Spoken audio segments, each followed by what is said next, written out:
Zaman zaman şehirde veya civar bölgelerde çok genç birkaç günlük olan doğum yapmış annelerin trafik kazasında veya herhangi bir nedenle zehirlemesi durumunda yavrular sahipsiz kalıyor. Bu şekliyle de bazen bize gerçekten böyle vakalar intikal ediyor.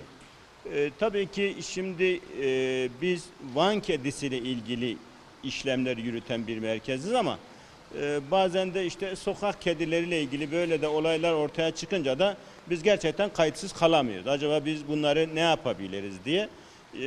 Şimdi onları genellikle şey yapabiliyoruz. Nedir onun adı? İşte sütten kesmek üzere olan bir anneye bu yavruları kabul ettirebiliyoruz. Van kedileri bunu gönüllü bir şekilde gerçekten severek de yapıyor. Dünkü vakada bu bağlamda işte veteriner fakültesinde intikal etmiş.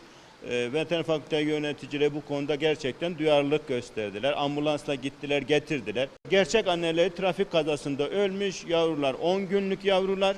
Dolayısıyla bunlar hala şimdi katı gıda tüketecek durumda değiller. Ve bize geldikleri zaman da gerçekten çok açlardı. Biz onları bir Van kedi anneye teslim ettik. Anne de onları kabul etti. Şu anda herhalde siz de görüntülemişsinizdir. Çok da mutludurlar. Belli bir katı gıda geçecek kadar büyüdükleri zaman biz tekrardan fakülteyle irtibata geçeceğiz ve bunlar alındığı yere geri bırakılacak. Genellikle kediler başkasının yavrusuna saldırır. Kabul etmez. Van kedileri bu konuda gerçekten yine farklı. 2018 yılı içinde bunun benzeri bizim 3-4 vakamız daha oldu. Onlar da yine aynı şekilde işte anneleri trafik kazasında ölmüştü. Yavrular daha gözleri açılmamıştı. Biz onları aldık, büyüttük, sahiplendirdik. Onlar çünkü nereden geldiği de belli değildi. Onları sahiplendirdik. İyi bir anne. Yani o yavruların onun olmadığını bile bile onları sahipleniyor, büyütüyor, kendi yavruları gibi bunun üstesinden gelebiliyor. Van kediler gerçekten bu konuda da farklı olduğunu gösteriyor. Bütün hayvanlar şefkat görsün, güzellik görsün, iyilik görsün, hoşgörü görsün. Bizim gönlümüz ondan yana. Tabii ki toplumda hakikaten farklı tipte insanlar var. İnşallah onların sayısı azalır.